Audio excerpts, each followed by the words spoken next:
Namaste to Guruji. Good morning, Aunty.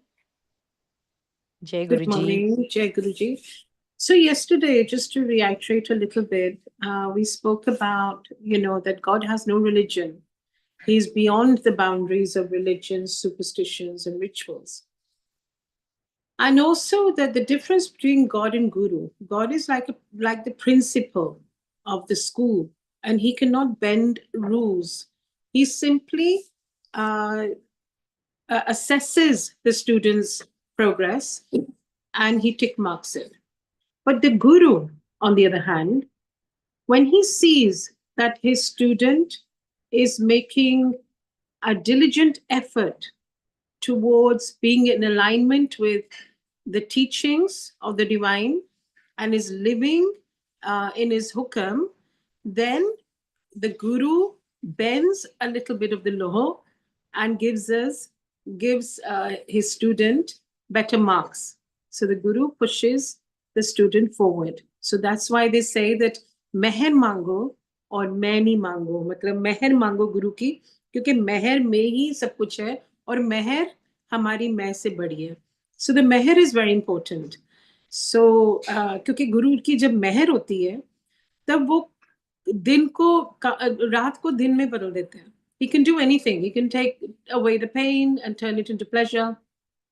He can take the stress and make it, into calmness. So Guruji can do anything. Like he used to say as well, कि मैं convert कर देता हूँ. So he converts everything. So either you believe that God does not exist, that there is no supreme power running this grand show, or you believe in a just God. You cannot believe in a God who exists but is unjust. God is never unjust. Your guru is never unjust. Your guru is there to handhold you, and he will always, always, for us, for his devotees, he will always have our best interest at heart. He handholds us until we can expiate all our karmas. So Guruji कहते थे कि मैं 90% ਤੁਹਾਡੇ ਕਰਮ अपने ते लेना ना, 10% you have to go through it, because उसमें हमारी life lessons है. Humility, humanity, compassion. So Guruji is always there. Ang sang hai Guruji. Okay, 2 questions, Baba Sai, before I wake up. You told me I had tried to commit suicide even in my last lifetime. And you spoke about a book kept by Abdul. You want to talk about those things? Okay, first and foremost, says Sai Baba, Baba Sai, let it be understood that suicide is the worst possible punishment that you can give yourself. The state of the being who has committed suicide is so lost that it can wander aimlessly for eons as an earthbound spirit, always rooted to the spot where he ended his life forcefully. You must understand one thing. Free will sometimes transcends even one's karmic blueprint. Each individual has certain phases where the individual can pass over or can then continue living. Each individual has 3 such yogs or phases. Even if an individual attempts suicide and it is attempted not in these yugs or phases, he will not succeed in his attempt and could land up in a very dire state. Out of 10 suicide attempts, nearly 8 fail. And out of those 8 failures, at least half scar you for life and leave a very bad physical impact, in which anything from paralysis to burnt intestines can result. But worse, now you have to live your life as an invalid. Secondly, if suicide is attempted in the yogs or phases, there are chances the individual will pass over, but the spirit will linger on till the person's natural time to leave the body is destined. So if an individual commits suicide at the age of 20, but his lifespan is that of 80, for the next 60 years, the spirit of the individual will be earthbound. In all probability, rooted to the same spot, reliving those last moments for the next 60 years. Suicide is actually taking our own life is the worst crime that anybody can commit. So therefore, when we have stress or worry, Guruji used to say, "Chinta nahi, chintan karo." When we have Guru in our life, jab rab hai to sab hai. So when we have our Guruji in our lives, we must not have any doubt about his presence in our lives, and we must pray and love him. And if we do feel low, Guruji has given us the tools to uplift ourselves. Paat karo, simran karo, satsang karo, seva karo. The worst part is that the individual is so saddened or depressed or angry or filled with a state of hopelessness or anger or frustration or playing the victim that he will not be able to set himself free from those last tragic moments and thus will go through hell for the next few decades. And if that is not hell, then what is? Remember, hell is a state of mind. You and only you are responsible for giving yourself a heavenly state of being a one filled with hell like domination. One must really hate oneself to commit suicide. Do you understand me? Also, because the individual is so closed off, 9 out of 10 times he refuses help from family and friends who are now in the spirit world. The individual thinks he or she is sleeping and will wake up, or the aura is so close that nobody can help the individual. There are negative spirits that abound amongst creation, waiting to latch on, to use another spirit for their nefarious intentions. Once the individual gets into the clutches of these spirits, there is hell to pay, which you cannot even begin to describe. Thus, suicide is not a good way to love yourself or escape from whatever problems you're besieged with, as the earthbound state is 1,000 times worse. And what is worse is that you will have to eventually come back anyway into the physical body and go through, in a more intense manner, the same experience from which you had tried to run away when you had committed suicide. Do you understand, you demented frog? So, when we think that we can end it all by committing suicide, we are sadly mistaken, because there is no escaping that karmic journey that we have to go through, the karmic destiny. So eventually we'll have to be born again to go through the same lessons. So therefore it's important to, again, to reiterate, to learn to go through the lessons with calmness, to respond to situations and not to react to situations. We respond by sitting in silence and remembering him. That makes me feel so much better, Baba. Such comforting words. Now, why are you with me? The answer is simple, responds Baba Sai. I have promised you that no matter what, you will always be with me. It is a promise I gave you, and you seem to be making the most of it. I do not give this promise too often, as free will can turn an individual into something completely different from who he is and can mar all spiritual potential and liberation. But you have bound me up with your love and devotion from your past lives, and I have promised you that no matter what, when you pass over and when you are in the body, I will be with you. And thus you seem to have made suicide your destructive hobby.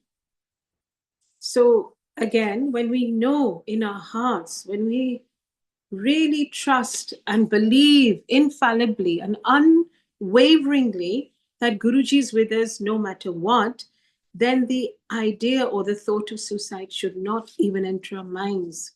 Because we must have that absolute faith and love for our Guru, that no matter what I'm going through, even in my darkest hour, he stands beside me.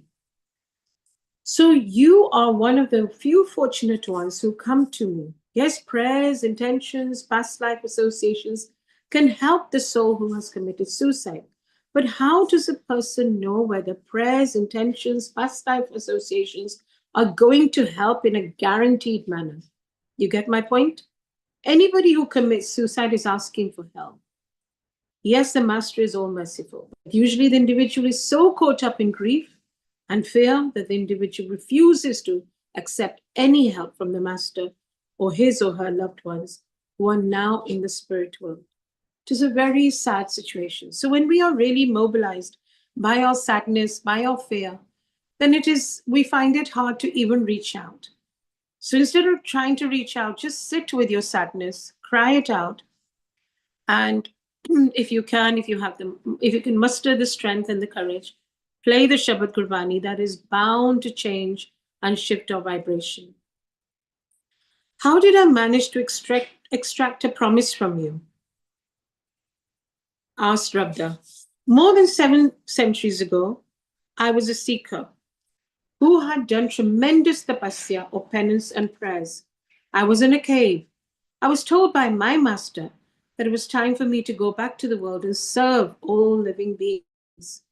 I was like a skeleton. I came down the mountain and people thought I was a madman. They began to throw stones at me and even let their dogs on me. You were a boy of 10 who, for some reason, took pity on me and fought the dogs, threw stones back at the people, and somehow managed to get me to a safe place. You nursed me and saved my life, boy. You took care of me for 14 days and nourished my body and won my soul. When the time came to part, I told you that whenever you were to think of me, my God, Goddess, and Master, along with me, would be there in spirit to assist you and be with you. You said that you wanted to be with me always. You said that you wanted me to be with you always in spirit. And whenever you were to die, I would come to take you and keep you with me. I must have been out of my mind, or the fasting and penance must have affected my damn brain and common sense. I agreed to always be with you and come for you and keep you with me. And so here we are. When you saw me for the first time, you called me Rabda, meaning God's being, or one who belongs to God. And since the centuries, because of my promise to you, and your being blessed with God, Goddess, and my master, and my presence and embrace, I decided his name suited you better. You belong to me, and I am with you always. And since then, I have called you Rabda. You are God's being. If I knew what a nuisance you were, I would have pleaded for those people to begin to throw stones at you instead. So the writer obviously has used a lot of humor in his way of explaining to us that God is always with us, and most importantly, that our good karmas in our bad times really abate and mitigate the intensity of the karma that I'm going through in the present. For instance, I'll give you an example. All the prayers I may have done in my past life has helped me. It's like building a karmic account, a bank balance that is helping me to cope with the challenges that I face today. So it mitigates the intensity of the suffering that I may be going through today because I have the accumulation of good karmas from my past. So, therefore, whatever you do, whatever good karmas you do, for instance, you do charity, it might be in a very small way. You might just give a loaf of bread today to somebody needy, but it is your good karma. And that good karma will go into your bank account and it'll help you on a rainy day. So keep doing good because it prepares you for a worse time that you have to go through in life. Sometimes we have to go through a darkest cave in our lives, but he's always there to provide us a torch, and our good karmas also help us. Basically, you are stuck with me. That's really dandy. So always you seem to have fallen in love with me since the first time you saved me. And after a few days, you ran away from me, found me, and stayed with me. You served me and would not leave my side. And since then, I've been trying to get rid of you. But you, like a spiritual leech, are bloody persistent. Last lifetime, you committed suicide, and you were better at the job. You succeeded. But you did not commit suicide for any other reason but because you did not want to live away from me. And your parents were against me, as according to them, I was a Muslim and a madman. Your parents worked for a British officer who was very fond of you.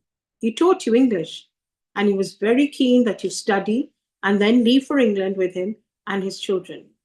His wife had died a year ago due to cholera. Your parents wanted you to go to England and start a life there.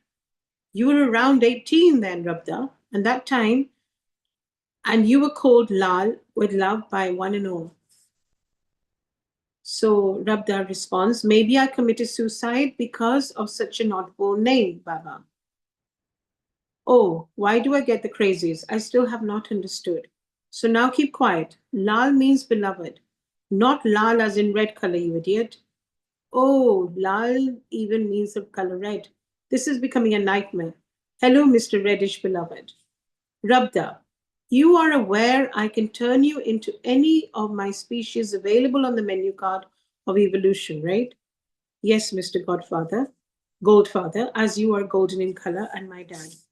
Allah, the price one pays to become a master. So, anyway, you realized that there was no way you could live your life without me. You had grown up seeking me in Shirdi. You used to spend time cleaning the masjid Ai. Baba was called the Masjid Ai, but now it is called, known as Dwarka Mai. As once a devotee wanted to go to Dwarka to pay homage to Lord Krishna, and Baba Sai calmly told him, this Masjid Mai is Dwarka Mai and doing odd jobs for me. I was considered a madman then, said Baba Sai.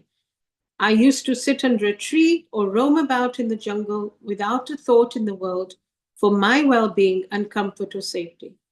I used to sit under a tree and meditate for hours on end. My hair was so long it reached nearly the back of my knees. I was living spiritually in a God intoxicated state, and it would take time for me to assimilate God realization with human consciousness. You knew me since then. You used to spend time looking at me from far. When children and others made fun of me or ridiculed me, you fought on my behalf. So this is what we've also done in our lives with Guruji in our lifespan. When people have made fun or have said something derogatory in the past, now though Sangat has grown by leaps and bounds and everyone is connecting as Guruji had ordained. But back then, when there was very minimal Sangat, and I remember for myself, whenever I was on a social platform and anyone asked me, or I would start talking about Guruji, they would ridicule me and mock me, and they would, in the same breath, ridicule Guruji. So people did not understand. So it was their ignorance. And then we used to stand up for Guruji in the sense we would be defensive and we would say, no, you don't know what you're talking about because Guruji is an ehsaas, wo hamari saans mein hai. It's hard to even articulate Guruji's grace and Guruji himself. We can never do that. Words fall short. So whenever anyone fought, you fought on my behalf. You used to help Bhaiya Jama find me so that she could feed me and then break a fast, even if it meant that she would go hungry till late afternoon, as I had a habit of wandering about or selecting a place of isolation just to be. So, anyway, when you were 14, your parents left Shirdi and you were taken then to Bombay. Your parents were very loving but very strict. The Englishman was very loving but needed you as a son and a caretaker for his motherless children. One girl aged 6 and a younger boy aged 4. They loved you. So they wanted you to be with them and then to take you with them to England. Your parents were ecstatic and made it clear that if you did not go with the Englishman, they were as good as dead for you. One night, knowing that peanuts were as good as poison for you, as you were allergic to peanuts, you ground some peanuts and ate a bagful. Then, not wanting your parents or the Englishman to feel you had committed suicide, you cleaned up and shutting your eyes and remembering me, you suffocated to death. You were barely 18 or 19 then. This is Baba Sai is talking to him about another incarnation. When he committed suicide, when he attempted suicide and he succeeded. You were barely 18 or 19 then. The next morning, they found you dead. Those days, if they found a person dead, there was no medical investigation. The Englishman left India in a short time, and your parents lived their lives with their other 3 sons and 4 daughters, always remembering you, but aware that there was a possibility you had somehow killed yourself. In this lifetime, the Englishman became your father. So karma is very precise. Our relationships are very precise. That whatever relationships are left incomplete from our past lives, we must complete them and bring them to fruition, to expiate the karmic uh, debts that we owe them. So in this lifetime, the Englishman became your father. His children became your cousins. Your mother became your guardian godmother, who was brought into your life to take care of you. And your father of the past lifetime has moved on the spirit plane. That is that, and that is that. That is that, and that is that means what, Baba? You have shown me a trailer. Now you say that is that. That too, not once but twice. That is that. Strange guru you are, dear Baba. Will you please tell me then what happened? Well, I made a mistake getting you to this cave of mine. There was so much peace out there. My dream, my rules, Baba. Please elaborate. Or chain smoking master of all the universe. Then Baba began to abuse in various languages. It is best to not write all that down. Not for any reason, but that normal devotees do not expect their God to use the most foul words in abuse. What am I going to do? What I am going to do is give you the ability to go into the past and come back to the present as and when you want. So you can visit the time when you were the 19-year-old lad who spent time with me, but as a spirit body, and also came back to the cave and spent time with me as a 54-year-old demented goat. You are not going to send me anywhere alone, Baba. You please remove another spark from your body and come along with me. I am not going anywhere without you. So Baba Sahib says, Allah, Allah, Allah. If there is anybody who can make spirituality seem like a bad lifestyle decision, then my son, it is bloody you. Come on. In the next instant, Baba and Rabda found themselves in Shirdi, and the year was 1858. Baba Sai had returned to Shirdi nearly 3.5 years after he first stepped foot in the Holy Land. Not many are really aware of where Baba Sai disappeared to for those almost 40 years before he returned to stay in Shirdi for the next 60 years, where he took Masamadhi in October 1918. That's actually when World War II ended. World War I ended. We didn't even know. So 1918, which was long ago, Shirdi Sai Baba had taken Samadhi. And we know that our gurus, they decide on when to take their Samadhi, and then they leave, but they never leave. They're always there in the energy form. As Guruji is also Angsang, and he's always there. But they can do anything. Sometimes when we want to heal and we want to go back into our past lives to see what is causing the pain today, because it's nothing to do with this lifetime, but we have carried the emotions, we have carried the scars from our past lives. And why people go into past life regression, not to judge past life regression, not to say it's right or wrong, but they go there for their healing. So because it's no longer relevant to carry that pain, the struggle in this lifetime. But I believe when we attend satsangs and we do our part, we do the Om Namah Shivaya, Shivji's Sada Sahai Mantra Jap, then our past samskaras, they are also getting cleaned and purified. And we're leaving no traces of the past pain. Rabda knew it was 1858. How, he was not sure. He was just made aware. Baba Sai was with him. Though Rabda knew Baba Sai was still in the cave, Baba Sai was with him there too. And even now, Baba Sai was muttering and abusing under his breath. I need 1 minute break. I hope you're all there, and I hope you're enjoying the reading, and I hope you're getting your answers. Please give me 1 minute. I need to have a sip of water. Yeah, Auntie, please. We are really enjoying, and it's a beautiful book. So many answers every day we get. It's been really a delight to have you back here on the platform. Let's wait for Auntie.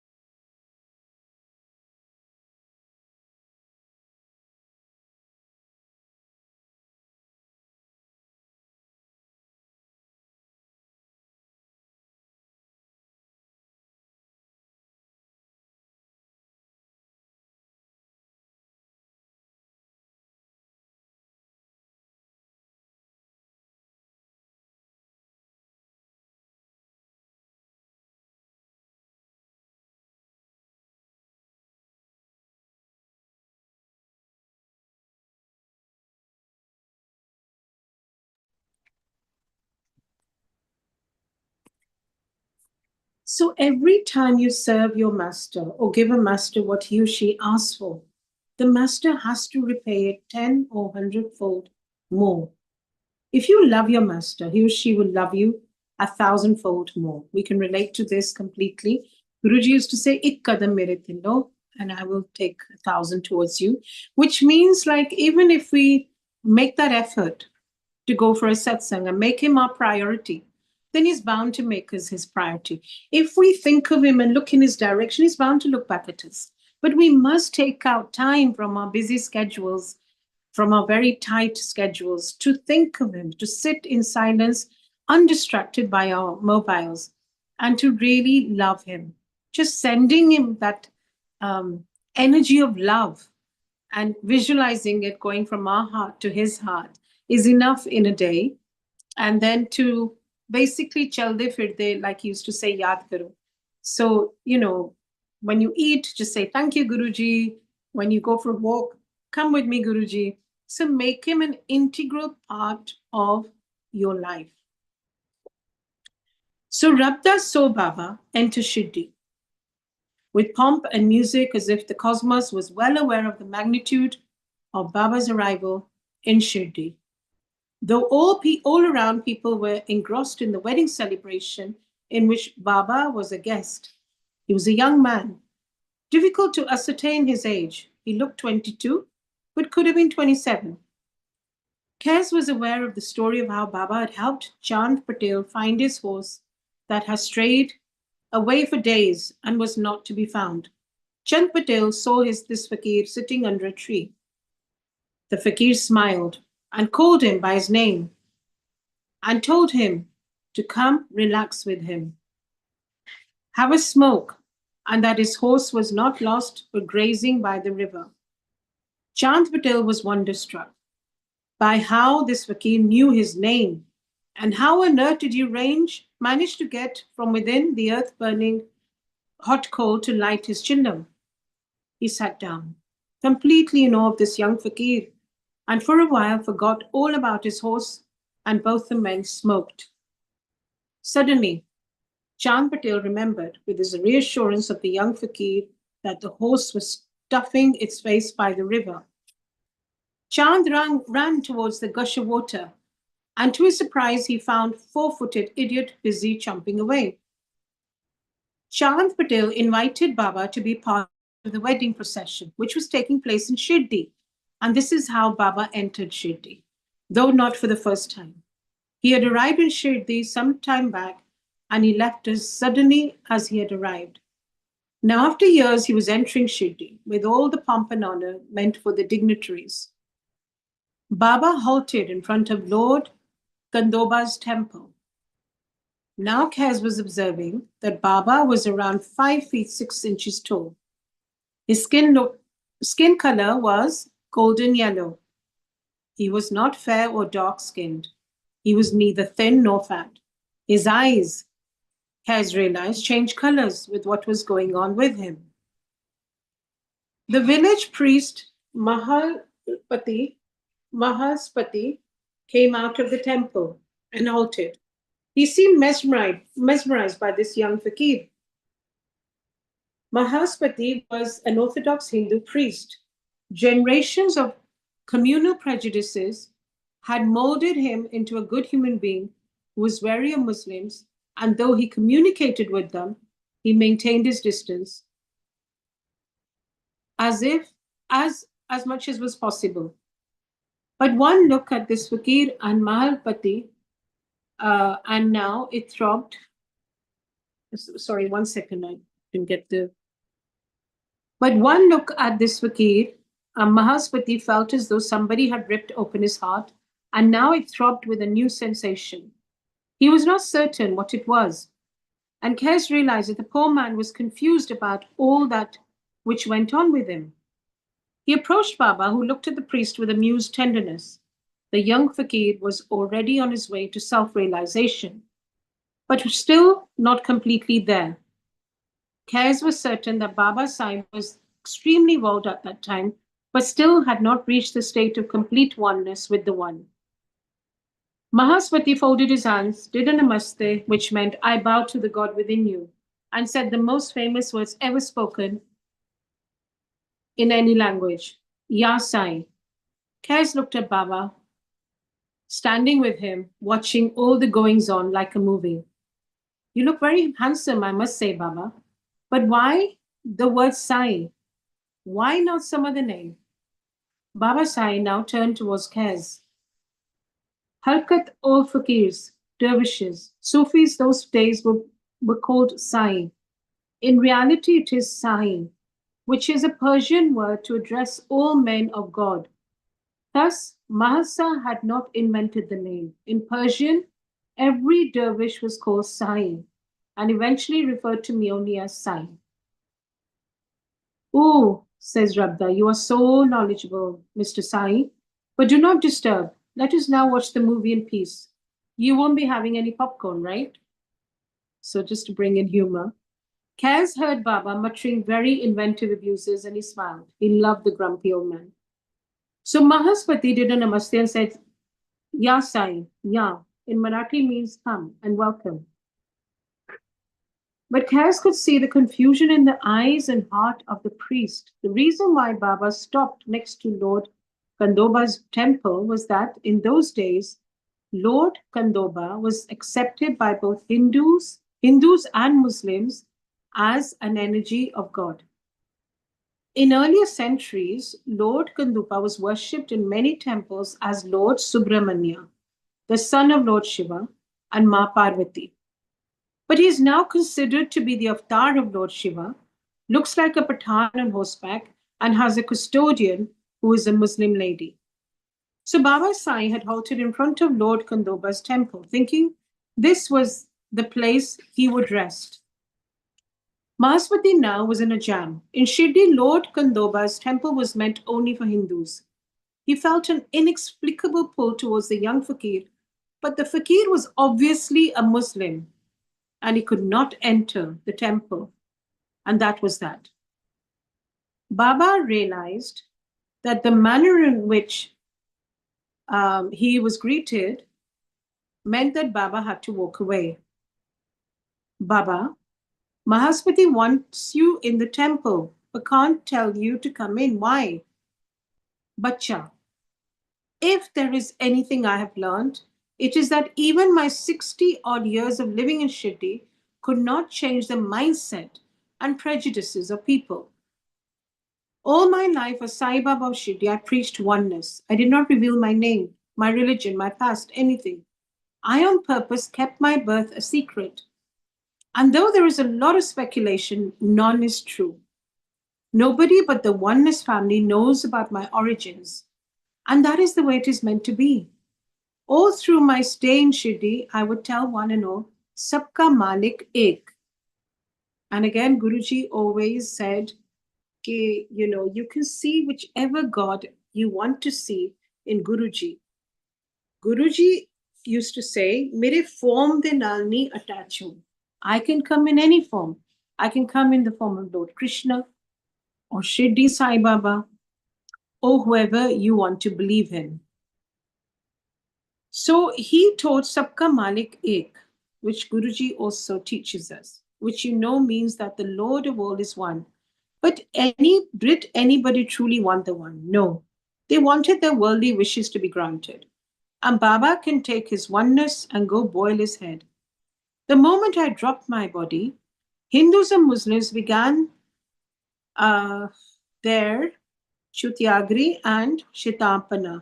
Thus, if you ask me, Rabda, your Baba Sai failed. Kaz nodded. He could do little but nod. It was a fact. We, the mankind species, are either the scum of creation or the radiance of the one. So again, the choices are ours.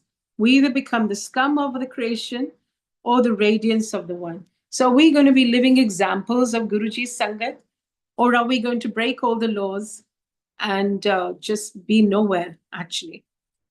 Unfortunately, the former applies to most of us, he realized. Oh, Mahaspati, though in his heart he wanted to embrace Baba Sai, the young fakir, eventually had to, without saying a word, refuse Baba into the temple. Baba Sai was dressed in a typical fakir dress code. He had long hair that reached way below his back. He wore a green cap, and though he wore a loose white shirt and a dhoti, there was green shawl draped over his shoulders. Baba Sai smiled. Kes then saw Baba sitting under various trees, deep in meditation. He spent days and nights in this state, irrespective of the weather or the hardship. So he didn't allow anything to come in his way. Come hell or high waters, we are always going to love Guruji. For the first few weeks, he would, when not meditating, wander all around Shirdi and in the nearby villages. Children thought him mad still. He would speak with himself and sometimes laugh and sometimes curse. Kids who by nature innocent and extremely cruel too would taunt him and even throw stones at him. And Baba, depending on his mood, would either indulge them or scare them shitless and throw stones right back at them. This is where a young boy called Lal came into the picture. Whenever he could, he would fight with the boys to leave Baba Sai alone. Very often, he would throw stones back at the boys who tried to trouble Baba. Baba Sai would see him and smile. The young Lal, who was then called Rabda, would smile back. He could not be seen spending time with the fakir as his family was staunch Hindus and did not associate themselves with Muslims or fakirs. But Lal, who was 10 years old, all he wanted to do is help Baba be at peace, and he meditated. Mahaspati was in turmoil. Every time he saw Baba, he was certain this was no ordinary fakir and that this fakir was his guru. So when we meet our Guruji, we know that he's the one and he is our guru and he is the one who is our leading and guiding light. But he was traditional Hindu priest. How could he go about making a fakir his guru? But he spoke with great respect of this young fakir and eventually began to meet Baba on the roads of Shirdi. Even then, Baba called him Bhagat, which means a disciple. Now Maswati had two friends, Kasinath, who was the village tailor, and another Jog. And these three men began to spend time with Baba and offer him food, tobacco, a rag cloth, which Baba used on and off for sitting or sleeping under the trees. So he began to treat Baba as God incarnate long before the world acknowledged Baba as godhood, when for the world he was a simple fakir or a mad, abusive, powerful fakir. Few months passed, and a lady named Bayaja, later known as Bayaja Ma, married a very rich landowner called Ganpat. The moment Baja saw Baba, she knew he was the one. The philosophy was simple. Food was God. To feed the poor and the sages and the fakirs was as spiritual as sitting in prayer and meditation. So again, Guruji used to say, Andan karo. Andan ke saath is equivalent to sitting in prayer and meditation. Your good deeds never go in vain.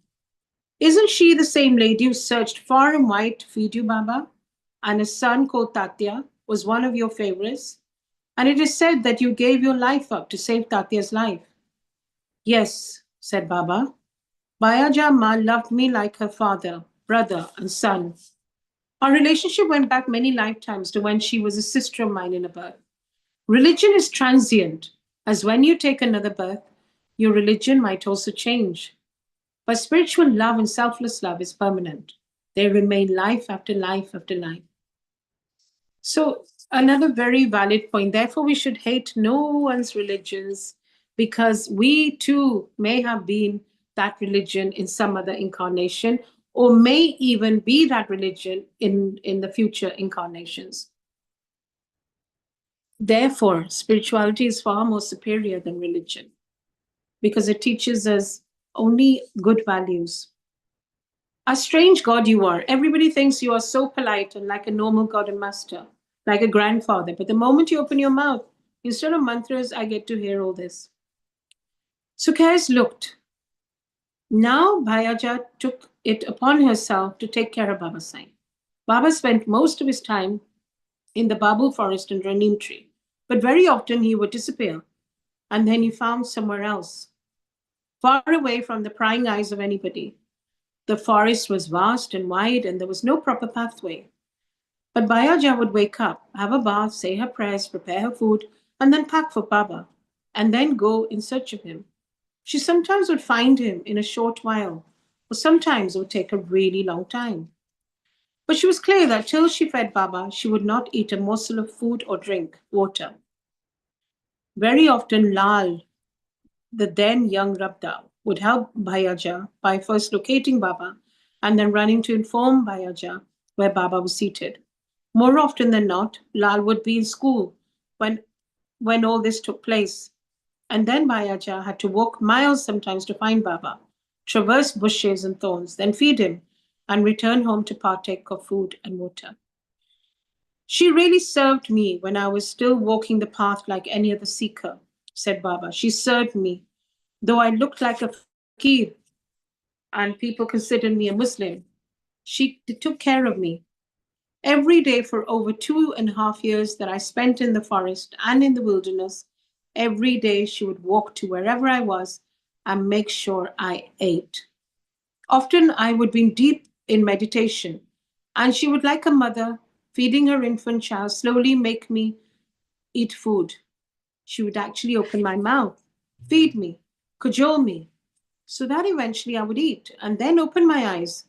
And when she was sure I would eat the food, she would go back to her home and take care of her duties. And Care saw it all, the way she carried the basket with food and water, walked and called out to Baba, and then found him. Often Rabda would be with Bayaja and sit and see all of this. Baba would say something and the boy would laugh aloud.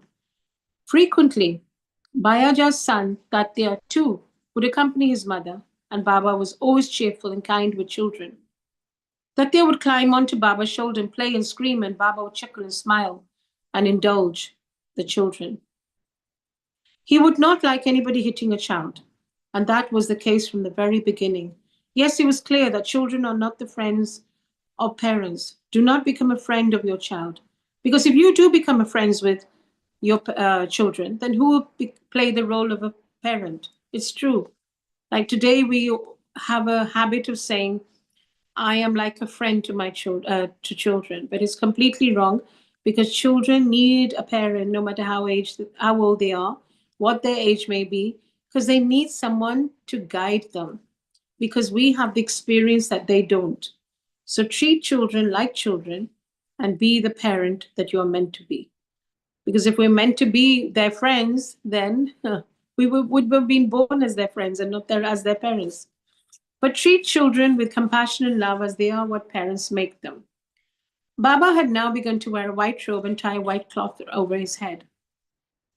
The decision to insist on Baba staying in the dilapidated masjid came after nearly 2.5 years of Baba living in the forest. All this while the people of Shirdi slowly begun to accept Baba as their own, but most of them still thought he was a mad fakir. A number of people would come to Baba for a cure for something or the other. Baba would give them some leaves, some mixture, or some remedy to be concocted at home, and they would sometimes give him some food or tobacco, or give him nothing. He did not care what was given or said. He went about in the world, but was not part of it. It was same as Guruji. He went about the world, healing us, healing each one of us, but he didn't care what people said about him or not said about him, what we were doing. But he wanted us to be the best version of what he wanted us to be the best devotees that we could possibly be, because he's selfless and his love for us is unconditional. Then Kez, in this vision of the past, saw rain. It was pouring. He saw Malaspati and his two friends running hither and thither trying to locate Baba. It was pouring so heavily that after a while they could go nowhere. The situation was so bad that nobody could venture out to the house. Maya Ma, too, could not leave the house, and not many people know that she, for those 2 days, did not have water or food. This was because, as she had not been able to feed Baba, as she could not find him, because it was impossible to venture out. When the rain stopped, they found Baba still under the margosa tree, half sitting, half reclining, in a state of complete meditation, with all the filth of the village and forest clinging to him, but he was oblivious. Nobody dared touch him, and he was not known to tolerate fools and known for a quick temper. After a few hours, Kez saw Baba coming back to normal consciousness. Mahaspati bowed down to Baba and told him that henceforth he would live in the masjid, as he was not just a man of God, he was no longer the guest of the village, but one of them. And Mahaspati, father, brother, friend, and guru. Baba looked around and saw Bhayaja Ma crying silently in a corner. He saw the kids, some shocked at how he could have survived the storm and the flood and everything. He nodded his head and slowly walked towards the masjid, a broken down house made of mud and cow dung. My mother at last has opened her arms to me. This is no longer a masjid. This is Masjid Mai, the mother of all mothers.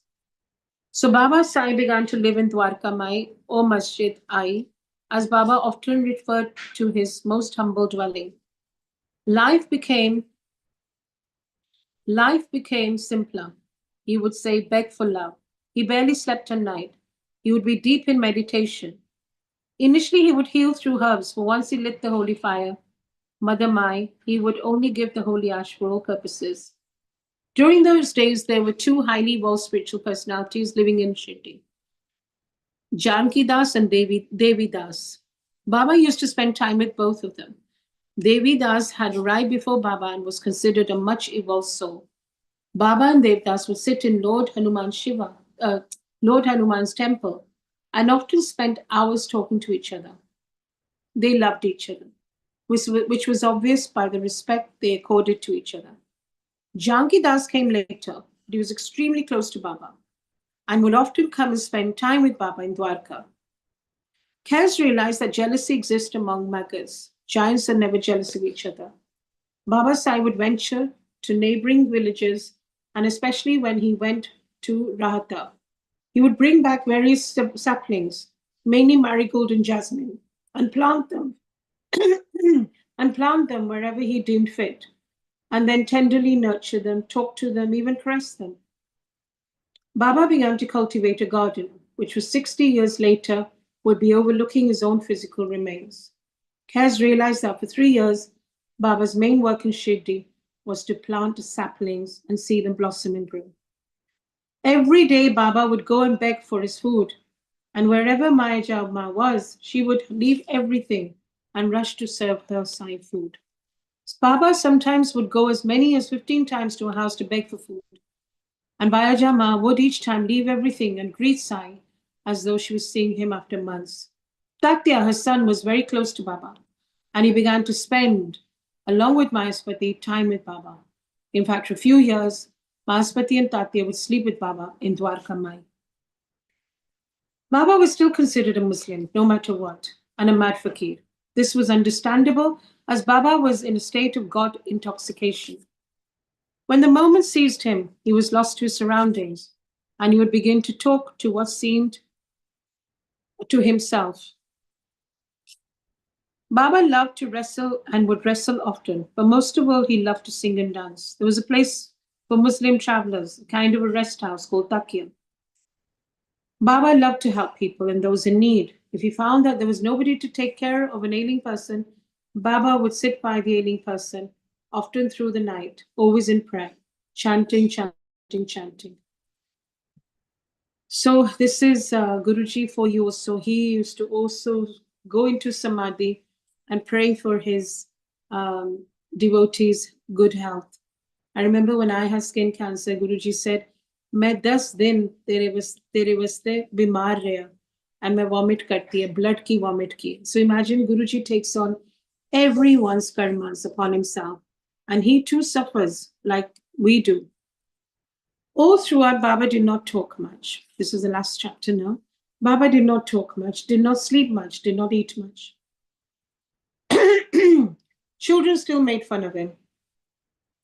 Shama entered Baba's life then. He was a school teacher who did not think much of Baba, but at night he would hear Baba slowly talk in various languages to nobody in particular. Shama lived close to Dwarkamai and could hear Baba converse in various languages.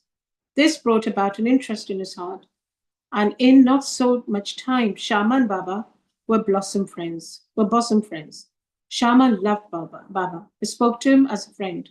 Often he would speak as though Baba was not Sai, but just Shama's friend. And Baba would never take offense. Guruji, too, initially, when he used to live in Punjab, people used to treat him like a friend. And that's how they remember Guruji even today. Baba was humility personified. Once a Muslim fakir came and lived with Baba, and after a while took Baba with him to another village, where Baba was made to serve this man. Shirdi villagers were saddened and aghast at how Baba was, without any ego, serving the strange man. It was then that Devdas and Janki Das came into the scene and, in another argument, destroyed the false notion the so called Sufi had about himself and brought Baba back to Shirdi. It is not it did not matter to Baba what people considered him to be. It did not matter if people ridiculed him or thought him mad. It did not matter whether he had to serve somebody else, as the only thing that mattered to Baba, Kes realized, was that he was the one and he was one with the creation, with Allah Malik on his lips, in his heart, in the sigh of his soul. Nothing mattered to Baba but constant communion with the one. And that is what Guruji taught us. Constant communion with him. Just remember him at all times. Love him. Be God loving and not God fearing. So Baba's routine was rarely changed. Baba hated change in routine or any kind of change. That is why he used to go to only those 5 houses to beg for food.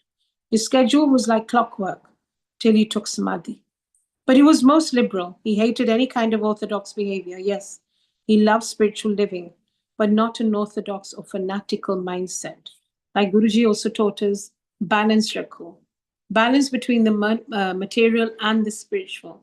Have a very balanced life, moderate life.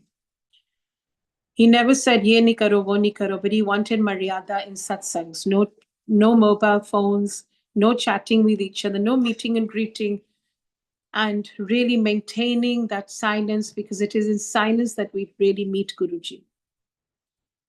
So he wouldn't go out of his way to prove them wrong, even if they thought that he was a Muslim. Eventually, everybody came to one conclusion that whoever he was, whether sane or insane, Muslim or Hindu, Baba Sai was loved by all, and nothing mattered to him. He was a king who was not attached to his kingdom, but only to the firm belief of helping all those who came to him in need. So Guruji doesn't care what background we're from, whether we're Muslim, we're Hindu, we're from Iran, we may be from Tehran, we may be from anywhere. He wants just our devotion, he wants our bhakti. And that's what we need to ask him for also. Ki Guruji, hamari bhakti mein shakti daliye. Make us a good human being, make us worthy of your seva, and also to really bless our meditation, bless our satsang seva simran. Only he can teach us and guide us to do Gupt Path, Gupt Seva, and Gupt Dan. So may he keep guiding us, guarding us, just like Shirdi Sai Baba. Initially, people were against him and they were not favoring him, they were not gravitating towards him. Today, Guruji's Sangat is growing exponentially.